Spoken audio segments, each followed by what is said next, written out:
The Local Show, featuring conversations with business owners, employees, and local business leaders about their successes, challenges, and reasons for doing business. Right here in Central New York. The Local Show is locally produced by Zoe Advertising. Now your hosts, Tom and Steve. We're back into it and back at it. Thank you for joining us here on The Local Show. Tom and Steve, otherwise known as the Steve Variety Hour. And we're going to have him start right off telling you about Safe Harbor Wills and Trusts. I don't know, Tom. If there's a word counter, like how many words you say, and I say, you beat me by probably 2 or 3 times. You know that, right? It's not the amount of words, it's the quality. That's exactly it. So I have a higher quality words, baby. Yeah, right. Safe Harbor Wills and Trust. If here it is the end of the year and you keep going, I'm going to update my will. You know what? If I don't get a trust, I want to make sure the kids get the stuff. Just call over to Safe Harbor. They're doing all kinds of things and helping people.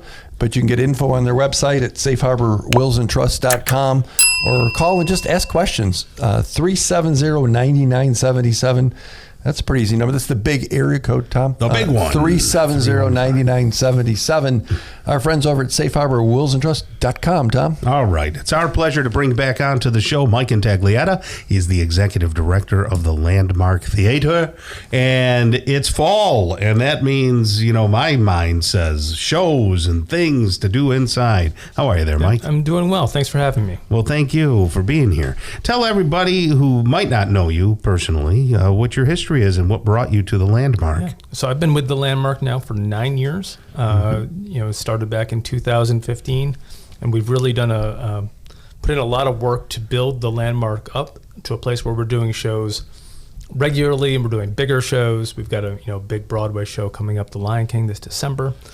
And it's a great way for us to introduce people to our beautiful facility as well as expose them to some great entertainment and art. Yeah. So what has been done over the past summer and maybe the season before to spruce up the Landmark? Yeah. Well, the big capital project we did over the summer was the Walnut Room, which is our basement.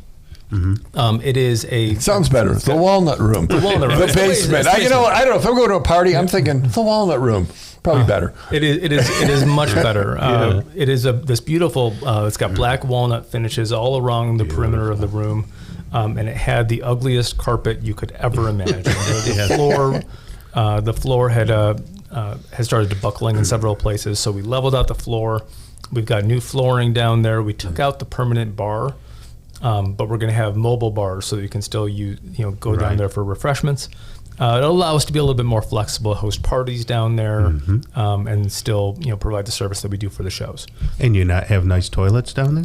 There are bathroom facilities. Until last summer, right. They were the largest restrooms in the facility. Oh, okay. Now, last summer we expanded the ladies' rooms on the first floor, and next summer we'll be expanding the men's rooms on the first floor, so that they will no longer be the largest, but they're pretty substantial restrooms. Bathrooms are important to Tom. Well, they're important to everybody in the theater, right? They are. Mostly you.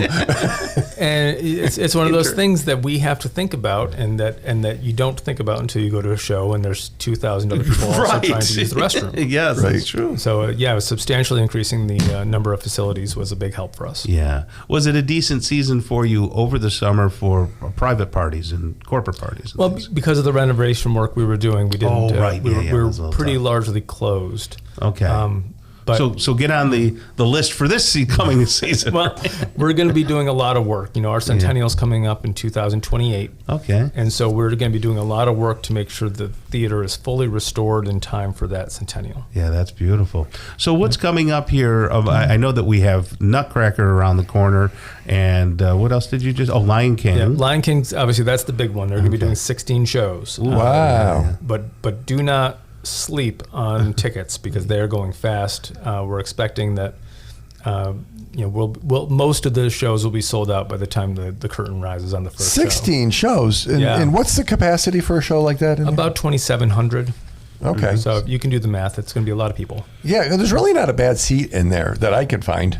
It's great sight lines everywhere. Obviously, the theater was designed as a cinema, but also as a vaudeville stage. So it's great sight lines, great acoustics everywhere you go. And we invested heavily in the seats back in 2021. so that they're a lot more comfortable than they were back before. Do you have to put people like Steve, who's also known as Ginormica, into certain sections? No, for big people. It's so the balcony section is going to be a little tight for people that are of above average height. Okay.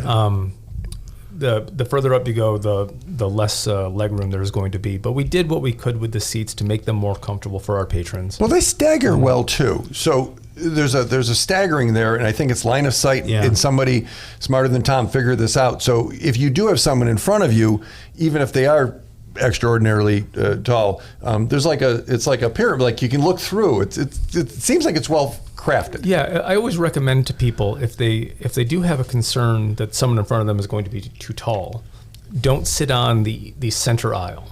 Okay. The center aisle are the only seats where there's going to be someone directly in front of you. Gotcha. Once you start moving into the center of the section, then you're going to be looking at the gap of the people in front of you. Perfect.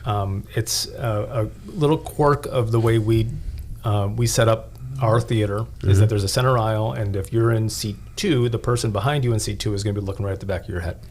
But if you're over in seat 8, they're not going to be. So if I want to be kind to other people in the show and I can pick tickets, if I go on the side, someone will have a gap. Because being 6'6", I do feel sorry for Tom, one of your little Italian relatives that's behind me. They can't see over. But I am what I am. The theater is open to everybody, tall people and less tall people alike. So.